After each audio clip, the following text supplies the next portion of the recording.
Thank you. All right. So we already had a small chat today with Marilin. And do you think she might be a little bit nervous here? Would you be? Of course, and that's natural. And I promised it won't be difficult questions. They won't be, and they will be rather personal. So I do hope that you feel right now more relaxed than you did when you came. Okay, and I do hope that this song also made you smile. Of course. Did you know that song? Nope. No. Never heard. Okay, I feel old, although I'm not that old, but very good. But how about we start with because I try to be as precise as possible so that you can hear the question and she can hear the question, and we'll start from her childhood, okay? Because she didn't come up with the product immediately when she was born, okay? So, do you remember activities and things that brought you the most joy when you were a child? Firstly, hello to everyone. Glad to be here. Yes, I do. I've always really enjoyed spending time in fresh air. So when I was in kindergarten, I mostly bicycled around and just did some kid stuff. But I also remember that what most brought me joy was dancing. It was like my way to, escape from the world, listen to music and just move. Very good. I do hope that you're paying attention, okay? Very good.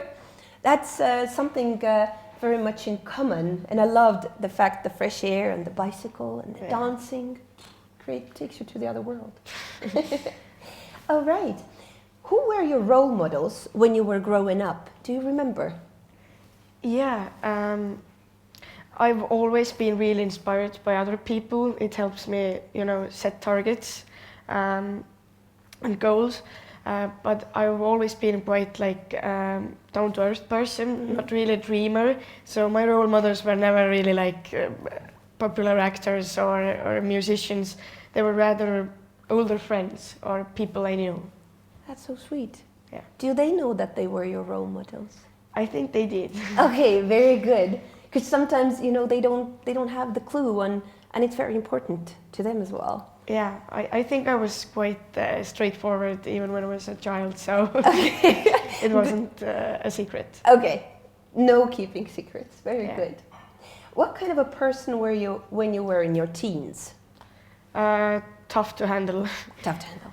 Yeah, one of my characteristics is definitely that I'm really stubborn. I think it's partly a good aspect because it helps me to be goal-oriented. I don't give up easily, but definitely hard for my parents.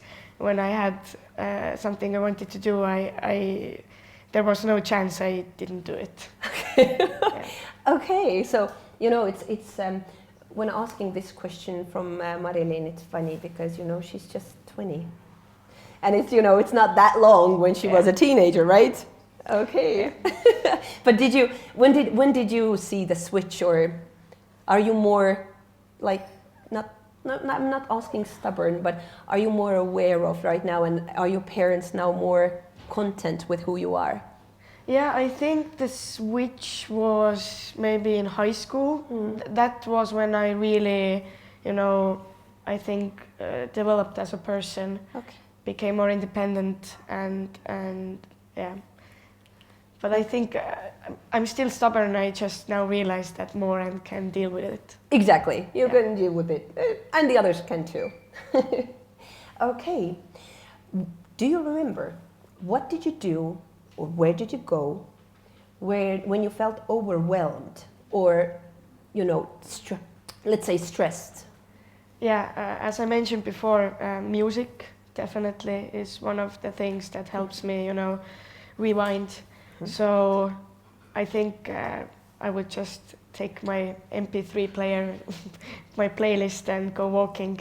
And also sports. I think that's one think I've kind of forgotten in the last years because I've been so focused on work. But definitely sport is one of the things that helps to release stress. Okay. So I also really enjoyed playing football in fresh air.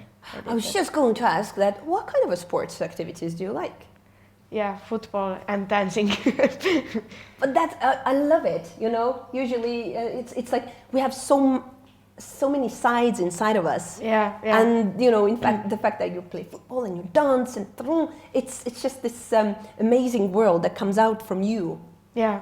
But regarding the music, just out of the, you know, just out of the blue, what is your top favorite song? Whatever comes you can't really, you know. But right now, what would you listen to if I would say, put something on? Still couldn't answer that. There are like so many good songs. Very good. Okay, maybe one really good that really helps me, you know, get energetic is, it's an Estonian song, but it's called Lendame by 5 Miinust. No. It's very good. It's kind of an interesting choice, but I really like fast beat. Okay. Yeah, it helps me get energetic. Very good. Fair enough. Motivated. Yeah. Fair enough. She did very well with the first questions, right? She did. Now we're gonna go deeper. You as an entrepreneur, okay? We a little bit scratched the childhood, the personality. What is your intention or a purpose as an entrepreneur? I guess the most important aspect for me is to actually see the impact of my activity. I really thought about that, and I kind of realized that I could never run a business where I don't see the real impact, because I truly believe like in the kind of aspect that we can mutually make a change together, step by step. Mm-hmm. So for me, the most passionate topics are the things that we can do together, you know. Okay. Yeah, and I think it includes definitely sustainability, and you know, when it really motivates me if I see a problem and I see a solution. You couldn't run a business when you don't see like a problem.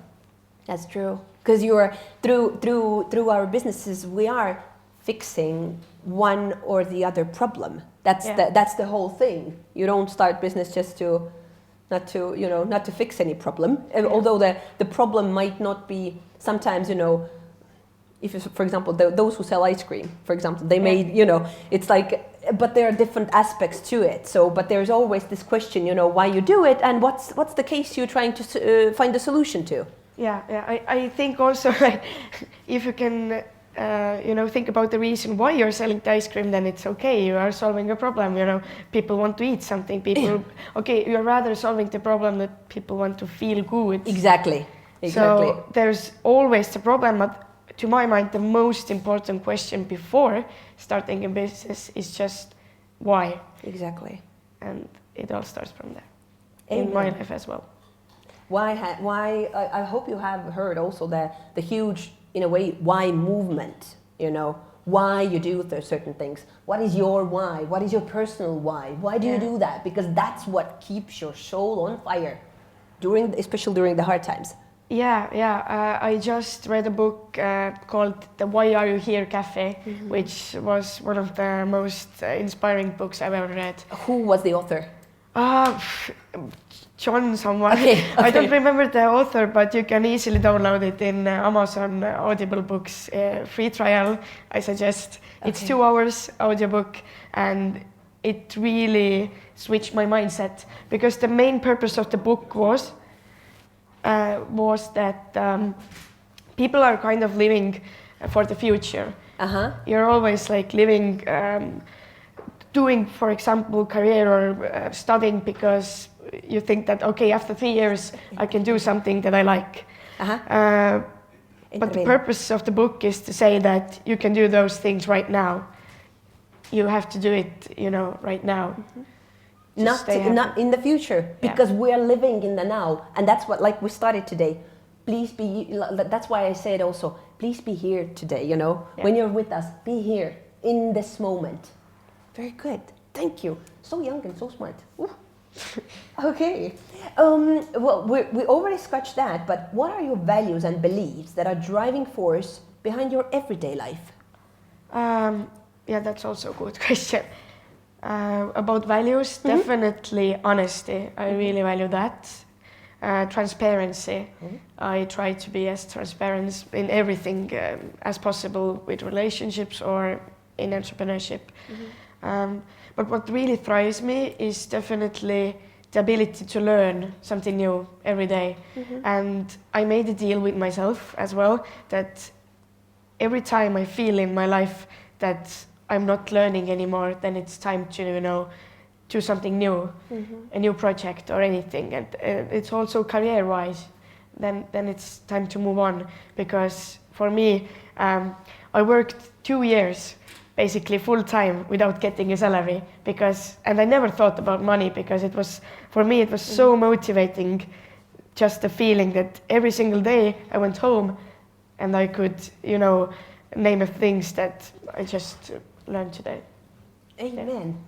And what you said recalls, comes together with another great book, by the way, Passion Economy. I love it.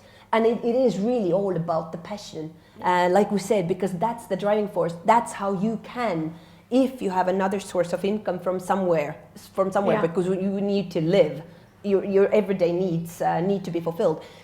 But if you start something and you're not getting money for the first 2 years, it's okay, because you need to develop. And if you do it for the money, if the first goal is the money, then you don't have the passion and drive. So thank you for saying that. And yes, and I can also see a lot of people in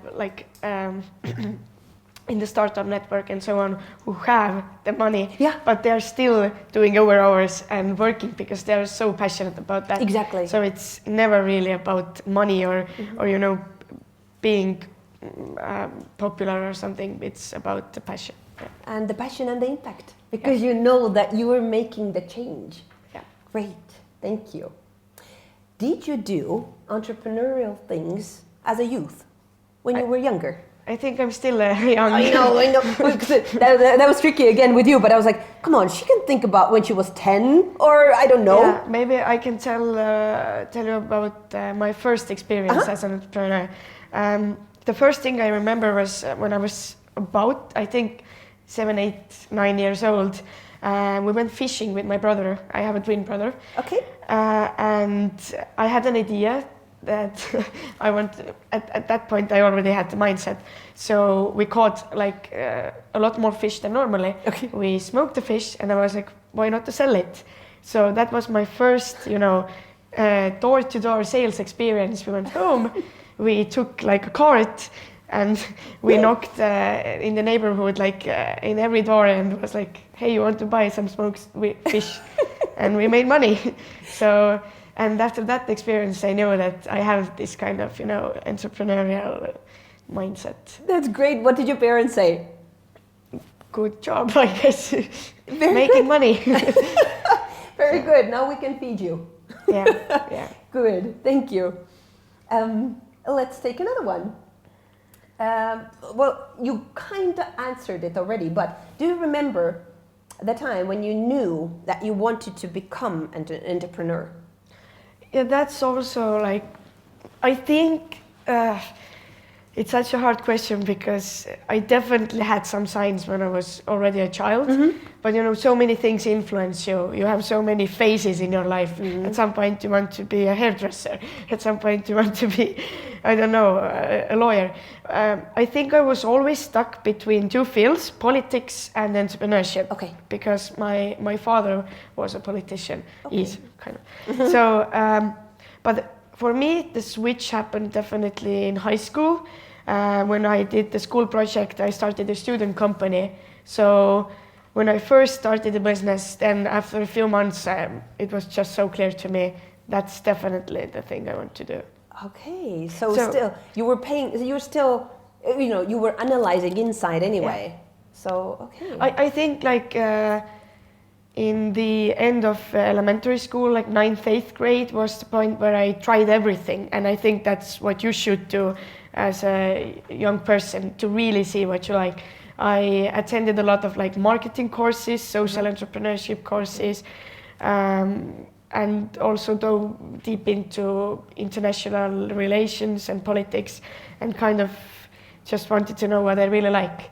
So it's all about testing, trying. Exactly. Yeah. A lot about testing and trying and trying and testing, and you never, this is the only way Yeah. when you finally find the things that you love. If you don't test and if you just think that they're two different worlds, you need to, hands-on. That's the most important thing. Very good. All right. I know I had to be very careful. We'll pick another one. But this she already answered, but let's go over it again. What was your primary motivation starting a business? Do you remember? A school project. Okay. For my case was starting a student company. So firstly, I had to do a school project. I just knew I wanted to make a company. Secondly, I've always been a person that really likes to, push myself out of the comfort zone. Okay. For me, it was something new and something exciting. And that was second motivation. And thirdly, which definitely, maybe even was the most important part, I truly believed in the idea. It just made me really excited about it. I think if I hadn't had the idea, I wouldn't have done it. That's that. That's that. That's exactly the thing. Sometimes, no, quite often, I'm 38, and I still hear people tell me, "Oh, I have so many ideas." Errit, you can imagine I have so many ideas. But yes, ideas on a paper are nothing unless you try them out. You need to get on trying, because there's so many people say, "I have so many great ideas." I'm like, and 2 years later, I still have so many great ideas, but yes, why don't I see the outcomes? And but you saw the idea, you believed in it, and you start working towards it. Yeah, and especially at first, there are so many people who tell you that it's not a good idea, but you just have to believe in it yourself. Like, until this day, you always get no's, and it all comes down to your own belief in this. That is so true. Please remember that. We have age difference, 18 years, and it's still true to me as well. Whatever you do, there are so many people who say, "What are you doing? Why are you doing this? This is not working. This is not normal." Yes, it is in my world, and it works as well, which is the funniest part. Yeah. Yes, very good. You already answered. I'm just gonna skip some questions because she already answered them. Oh yes, let's come down to fears. What were your biggest fears? Starting with even this one. I actually didn't have any, really. As a person, I just jump into things without really thinking, and then thinking. So I guess that's the best part about being a student entrepreneur. You have nothing to lose, nothing. You're still living with parents, I guess, so you don't really need a steady income. People don't expect you to know anything because you're a student. You have no previous experience, so no negative sides. Okay, yeah, that's a good thing. If I would ask another entrepreneur, a different age group, they would probably already say something different. If you would be, for example, in your 40s or 50s and start something new, the scenario is different, but it's okay. It's absolutely okay.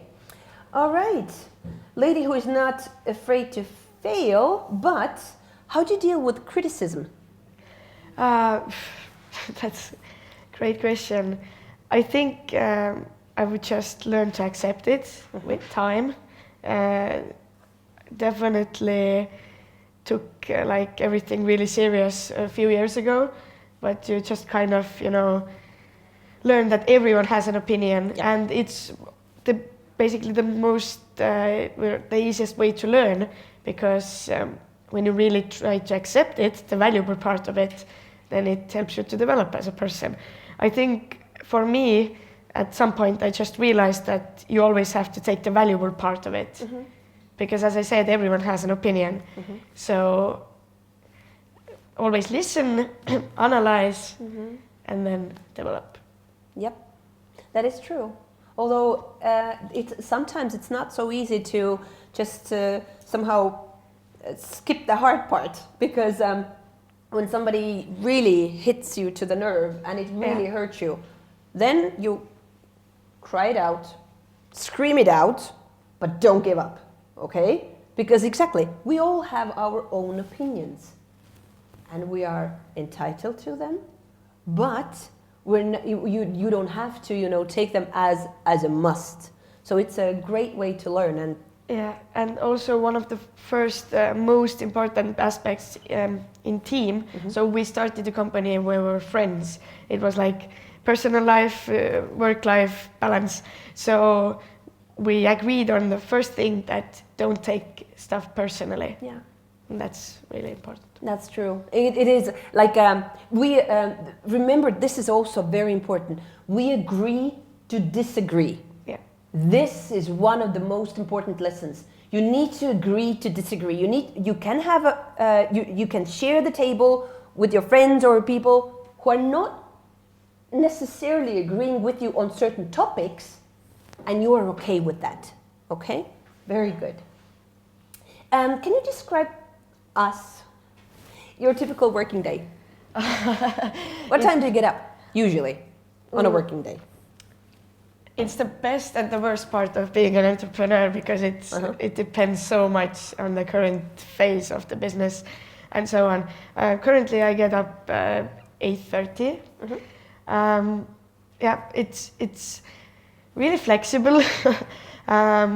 I enjoy the most the analytical part. So for example, we are always running some kind of tests, A/B testing, and I can be the one who is doing the analytics in Excel sheet. Okay. So I can again see the impact of some kind of tests, and then we are going to make a meeting and optimize, some kind of key performance indicators. I also have a lot of meetings. Those are the kind of the tiring part of the day, but it's an important one. And as a CEO of my company, it also includes hiring and at this point fundraising, which is my job. Very good. Very good. So you see, I'm glad that she came up with that. The days vary. You don't have typically people usually dream, oh, I wish I didn't have the 9-to-5 job. Yeah. But the question is, are you ready to have mostly 24-hour job? It's the trick, because right now it's right now oh, you don't work from 9-to-5 or don't work from 8-to-4. But yeah, are you ready? Because not everybody is ready, and that's okay. Yeah. Yeah. And also I think it's rather people say that they don't want to work from 9-to-5, but founders work from Monday at 9 until Sunday at 5. El correcto. Yes. So you have to be ready at any point. You can't, turn yourself off. And that's where the passion kicks in, and the belief into what you're doing. That's what keeps you driving. Let me double check. Okay, we're still good. We're gonna keep just a side note. Last 10 minutes, I'll give you, or let's say 7 minutes for questions as well, because the ladies here, and you can ask whatever question popped into your mind. And remember, there are no silly or ridiculous or funny questions. Okay? And you want to ask already? Okay, do you think everyone has the potential to become an entrepreneur? Yeah, of course. It's about the mindset. Yes. Are toothpaste tablets your own original idea? What do you exactly mean by that? Have you taken maybe inspiration from someone? Yeah, of course. Actually, it was my classmate's idea. Oh. She saw that something in Pinterest, really good source for inspiration. So something similar. We didn't really know that toothpaste tablets exist, but it was kind of like solid toothpaste that people who do sports and travel a lot, they like in air travel you can't really bring liquids with you, so they did like kind of solid toothpaste, and that's where we got the idea. But of course, like ideas don't come from nowhere. Usually they come from somewhere. You need inspiration, so don't be afraid to copy someone's idea. Just take something and make it better. That's the point. So I've noticed a really cool thing about your toothpaste tablets is that the packaging, it's zero waste. Is it intentional? Did you make the packaging zero waste on purpose? Yeah, that was actually one of the most important aspects from the start. So we're packaging in a glass jar, not in a plastic tube. For us, the problem was that every year over 1 billion toothpaste tubs end up in the landfills or in the ocean, and that's the problem. So we packaged it in a glass jar, and we have a subscription model. So in every 3 months, you get a new refill in a biodegradable paper bag straight to your mail. So that's the business model. Okay, thank you, that's all. And your name was? Angelina. Angelina. Thank you, Angelina. Thanks. Just before we ask another question, I do have one more question from my side. I'll choose wisely, okay? If you have to describe yourself as a woman, what would you say? Out of the ordinary. Very good. Good enough. Out of the ordinary. Everybody can make up their minds, whatever that means. In which way? Yeah. That, very good. And just one more thing. It is about the women in business, but we can't do without men. Even if you have noticed, Ardo has come and helped me several times right now because I had issues with computers, and we have men right now behind the screens over there, and we can't live without them. Okay, who is your source of inspiration as a man?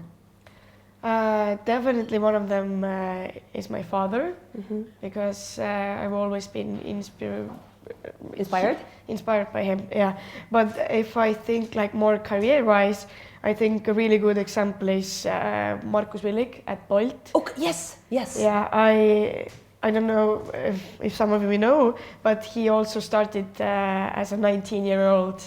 Again. No one at first believed in Bolt. I have heard so many stories, like 100 no's before raising the first money. And after 8 years, just look where he is. It's amazing. Yeah. That is wonderful. And I'm really glad that you also shared a couple of names, because first of all, regarding the no's, every no is a next opportunity. N-O. Okay, remember that? And if we're talking about being inspired by men, then it's like if we as women take this role that when it was very patriarchalistic society, when men ruled, then we're not here to make the other side. When women rule, we can collaborate together perfectly if we respect each other. So it's, yes, thank you. Will we have some questions from the audience? Oh, we do. Nee. Very good.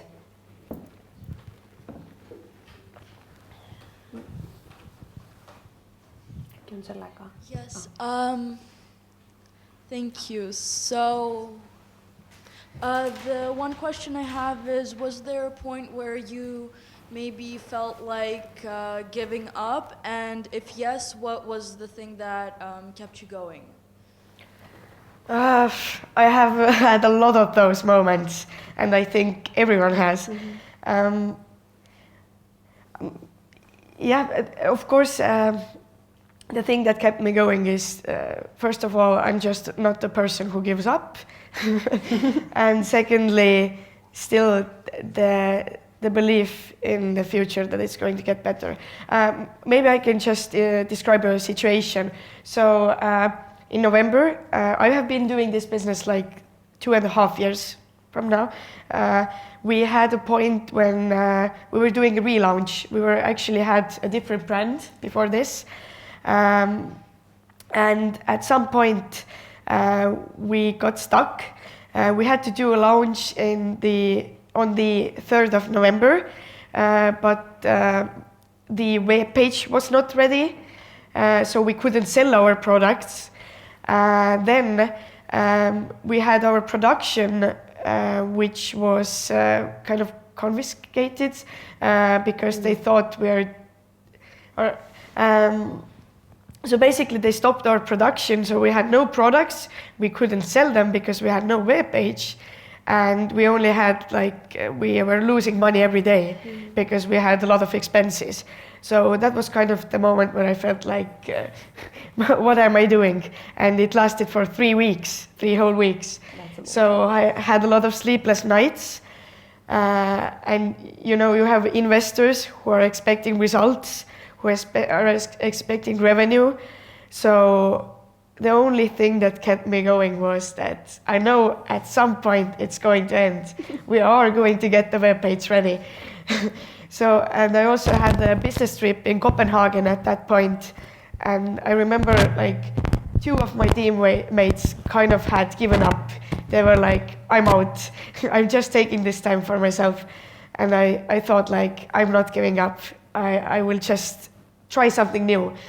And I think the idea is if you are always feeling like there is no solution, I think you are going to feel that in every business. The key point is that keep looking. There always is a solution to the situation. And I just found a new solution. And at some point we launched, as you can see. So, yeah. I love it, that the giving up is never the option, ladies. Remember, there's always a solution. Just keep looking. Yeah. Yes, okay, thank you. And one more question would be, what would you suggest for starting entrepreneurs? Any advice, maybe? Just take every option you have, or just try everything to find the idea, brainstorm, keep looking for problems. But when you already have an idea, the most important thing is to test everything. I think a mistake that a lot of people do is that they kind of they make a product that they think people like, but you just have to test if the market really needs it. Just talk to everyone, test everything, because in the end you have to be data oriented. You have to always have some kind of proof that keeps you making decisions. You don't, kind of, you have to, have proof. Okay, yes, thank you very much. Who else wanted to ask questions? Yeah, thank you. So my first question is, do you think that women are treated differently in entrepreneurships? That's a good question. I think at first I didn't think that, but it came to me as a surprise that they are. I think it's I think that it's a topic that has been raised in the recent years, and the real thing is that being a female entrepreneur is not common. If you read some kind of articles, then to my mind, 90% of the companies that get fundraising is founded by males, and that's a problem. So yes, I think it is a problem, but it's going on it's rather we're changing it. Yeah, we're changing it. Yeah. So I think that makes being a female entrepreneur a lot more cool, because you're a rare thing to find. And also in the Baltics and in Estonia, I especially see that the male founders are helping us and, you know, inspiring, and that we could seek for more female founders. Yeah, thank you. And I also have one question. How could you define success? I think that it was a good quote about that. Let me remind it.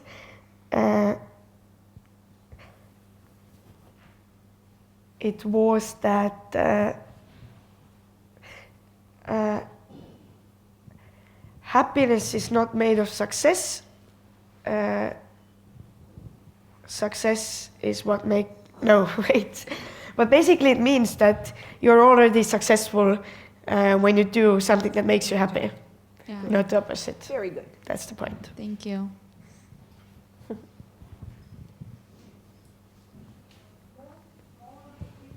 Yep, Ingelina back there.